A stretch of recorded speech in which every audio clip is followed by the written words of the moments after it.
All right, Amplifiers, Kenny Harper here, and I'm excited because I have a rock star professional who is an authority when it comes to vision and helping people with their sight. He's world renowned, has won many awards, and he is just all around a great guy.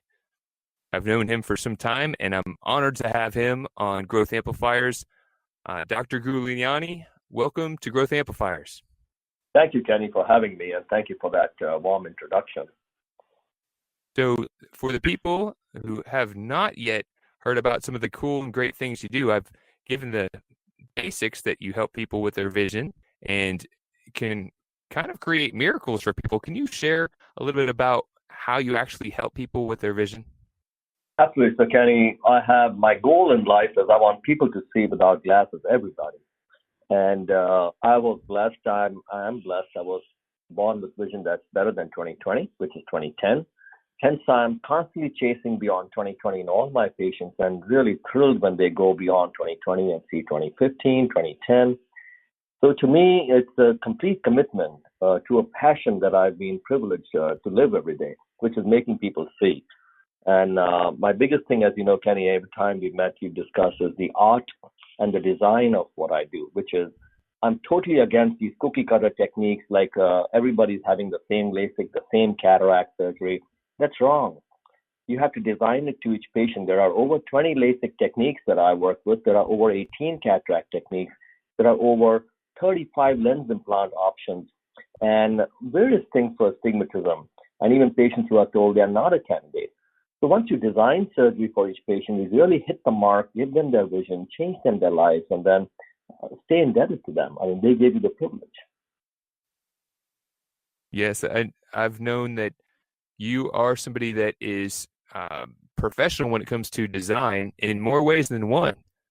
That's one of the things I found really impressive about you is you not only have the background to provide your expertise to design custom surgery, but you also have another side of you that differentiates you in the professional world is your sense of design in general.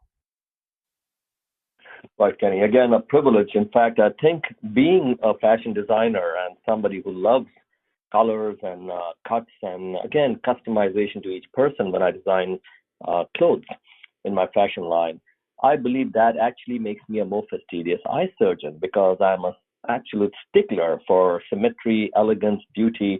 So every eye surgery should be without any blood. It should not have any stitches. I want perfect vision and the eye should look sparkling white. So that's my goal with every patient. And I've known that it's not just me touting your expertise and glory. You've been featured on multiple publications in the news, in awards, and there is something that you have as part of your business that goes above and beyond called the Gulani way. Could you share with people tuning in what that is? So I do believe, Kenny, that all of us are born with a GPS, right? It's education should enhance it, not suppress it. We shouldn't become like everybody and then try to struggle to compete with everybody. We all have a GPS, we should let it unfold. So my entire life is of a GPS, not being mentored, but following my heart as what is the best thing to do for everybody I come across. I call them pearls, meaning you meet people, if they haven't been as privileged as you, can we recognize them? Can we raise them? Can we give them the platform that I was privileged to get? Can we, with every patient, go above and beyond like family? So our GPS is my biggest thing I talk about. I don't even look at my profession as a business. I don't look at my time I spend with patients. I spend hours. But my gratification is them seeing great, coming to me from all over the world. And the business people are confused when they fly to my institute trying to see the strategy. There is no strategy. They're confused trying to find my marketing team. I don't have a marketing team. Patients are flying from all over the world every day. It's a pleasure, a privilege that they're trusting me, and I get to do this for over 20 years now. So I believe all of us have a GPS. We should bravely allow that to guide our future and use ethics, high integrity as a background, and then just drive 200% with talent. That's all. Very simple. No business book required for this. That is awesome.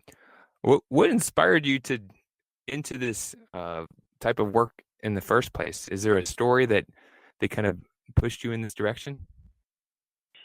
Like I said, GPS, Kenny, when you're a medical student and you go through rotations, meaning you go through different facilities like medicine, surgery, OBGYN, orthopedics. And when I went into the eye rotation, I was blown away. I still remember the aroma of the surgical suite. Everything was dark, and then you have a beautiful light of the microscope focused on the patient's eye, and you're operating, sitting down, and the immediate gratification of the patient seeing the next day.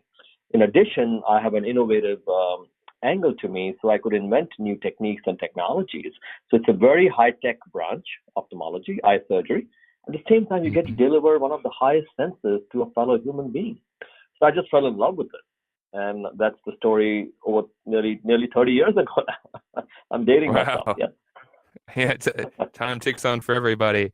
Well, one of the cool things about this program is we ask guests to not only share some of the victories and insights, but also some of the challenges that you faced along the way in growing your business. What's been one of the challenges that you faced, and maybe how you've gotten around it? Mainly because I did not want to be the norm or be another mediocre doctor trying to, advertise for patients, then doing deals and stuff, and then coming out with mediocre work. I really wanted to make a difference. And so I started in a very difficult scenario. If you can imagine, I originally trained in India, where already I was an eye surgeon at the age of 24 and the highest rated in our university with a gold medal. So when I came to the United States, I had to redo my entire residency, which was 4 years of going through, having already published my work as an eye surgeon. That was a big hurdle, but I did that because I believed, why not learn in the best arena and then see real capability as opposed to thinking you're the biggest in a pond. So swim with the sharks, and that's the concept. So that was a very big hurdle, repeating my entire residency, but I was, again, worked very hard at that time, kept on keeping my leadership even as a resident in New York. Then the other thing was I was invited to start the refractive LASIK department for UF, University of Florida. Then I started my practice. Again, everything I wanted was the way my GPS or my inner heart would tell me. Don't go out and schmooze around with people to send you patients. Don't go out and advertise and lure patients.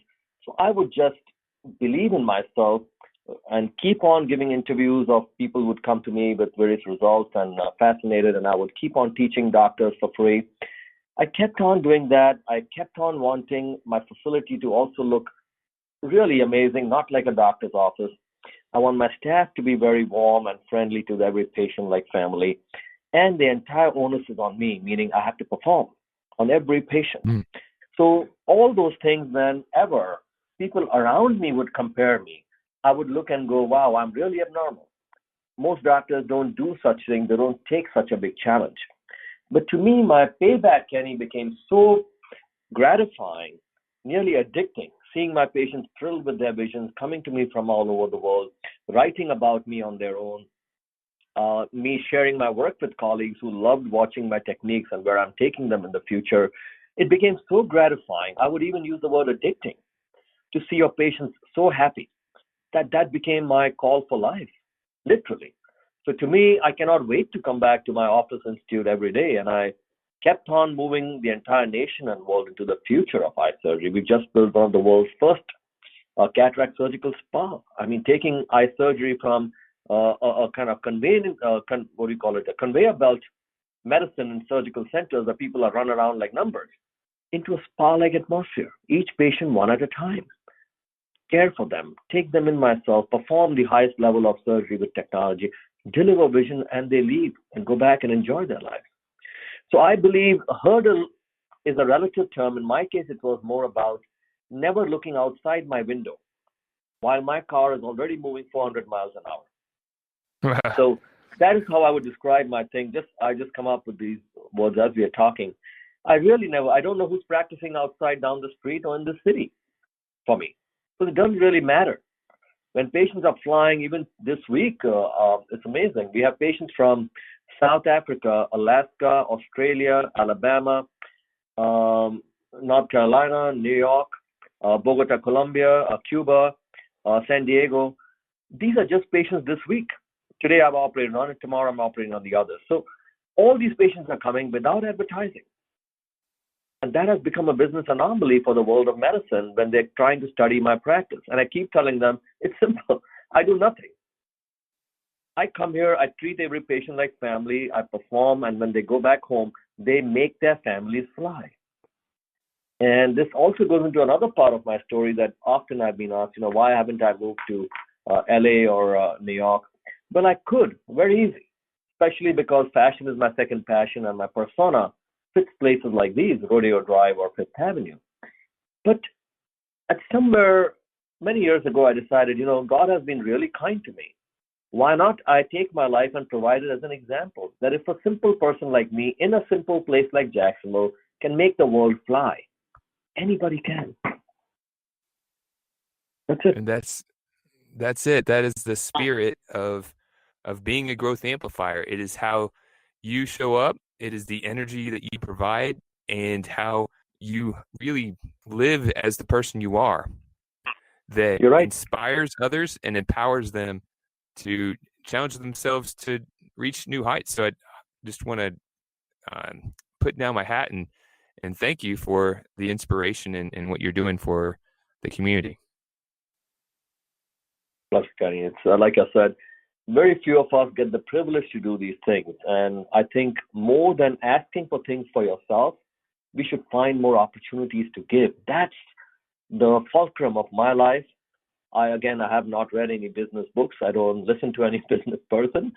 I do believe that is the magnet of all of us humans, which people forget because they go to these places and attend courses and they are taught how to be more efficient, how to, work less, and how to make more money. My point is the currency is happiness, not money. Happiness. That's the currency everybody's looking for. It's universal currency. But where people are lost is they're in different direction and they're losing the other most powerful currency, time. Mm-hmm. Right? You Right. go through 60 years of life doing something you didn't like, and now you want to turn back and go fishing. Well, you're out of time. So follow your heart. That's all I can say. And again, I've been privileged, but I use this privilege anytime anyone asks me for interviews or whatever, because all I'm talking is everybody can do it. If I can, anyone can. I love it. So for those who are tuning in and who are inspired by your story and want to learn more about what you do, where could they go and learn more about you? Our website, of course, is there, but I'm told my patients keep writing about me. Another anomaly in the world of medical business, Kenny, is my Facebook and social media, because many doctors or people use that for advertising. In fact, I don't get to post. My patients have been posting for years and every day.